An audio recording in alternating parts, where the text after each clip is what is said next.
Assalamualaikum warahmatullahi wabarakatuh. Selamat pagi anak-anak.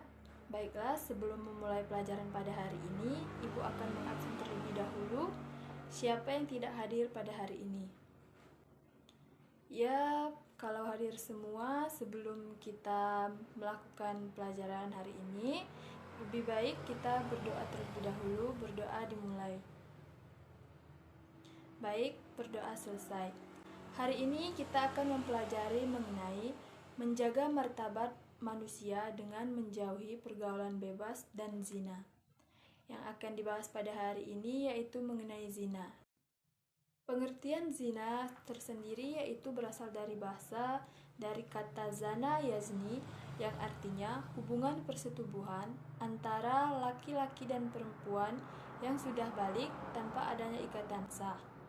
Jadi, zina yaitu melakukan hubungan seperti suami istri yang tanpa adanya ikatan yang sah menurut Islam.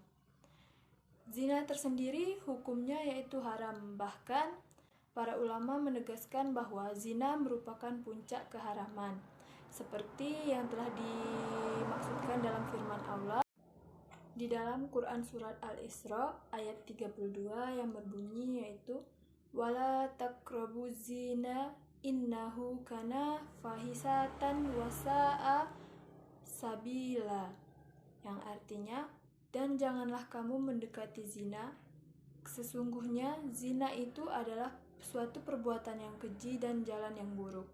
Jadi berdasarkan ayat yang telah dijelaskan, janganlah kita sekali-sekali mendekati zina karena zina adalah perbuatan yang keji dan buruk.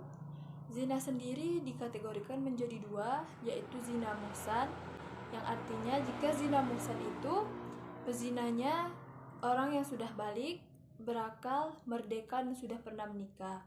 Hukuman bagi pezina ini yaitu dirajam atau dilempari dengan batu.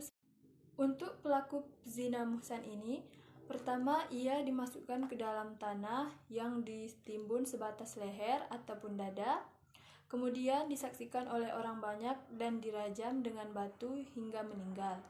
Yang kedua, zina ghair muhsan. Zina ini yaitu pezinanya masih lajang, belum pernah menikah.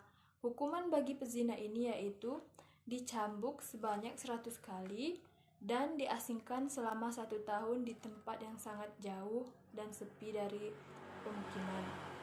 Jadi, kategori-kategori dalam zina ini sudah dijelaskan di dalam Quran Surat An-Nur ayat 2. Adapun bagi penuduh zina sendiri, yaitu jika ia menuduh perempuan baik-baik melakukan zina, maka ia akan mendapatkan hukuman dirajam sebanyak 80 kali. Seperti yang telah dijelaskan, melakukan perbuatan zina akan celakakan diri kita sendiri dan akan berdampak buruk bagi kita sendiri.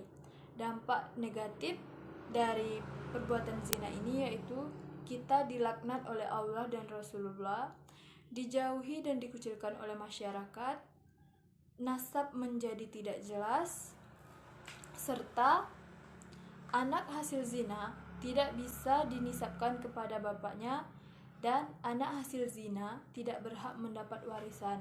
Serta jika kita melakukan zina, maka bukan hanya di akhirat, di dunia pun kita akan mendapatkan dampak negatifnya.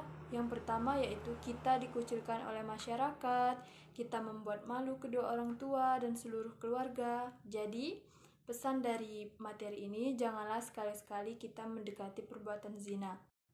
Perbuatan zina itu sendiri banyak macamnya. Contohnya seperti pacaran, bahkan sudah dijelaskan di dalam Al-Quran bahwa pacaran itu merupakan hal yang haram, dan pergaulan bebas seperti berteman dengan orang yang bukan muhrim kita, berteman yang membawa dampak negatif bagi kita, itu akan menjadi suatu perbuatan yang mendatangkan zina. Jadi, langkah kita agar tidak termasuk ke dalam perbuatan zina yaitu perilaku yang harus kita lakukan seperti menjaga pergaulan kita, bergaul dengan orang-orang yang memang membawa dampak baik bagi kita, bukan membawa kita ke dalam pergaulan yang bebas. Yang kedua, menjaga penampilan kita, menutup aurat untuk perempuan dan laki-laki, menjaga pandangan, karena mulai dari pandangan juga zina bisa muncul. Yang keempat yaitu menjaga kehormatan. Bukan hanya kehormatan kita yang dijaga, kita juga harus menjaga kehormatan keluarga, terutama orang tua kita.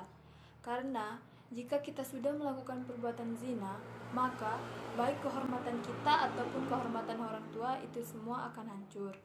Yang kelima yaitu rajin beribadah. Karena dengan kita rajin beribadah, insya Allah kita akan dijauhkan dari godaan setan yang akan membawa kita ke dalam pergaulan bebas yang akan mendatangkan zina.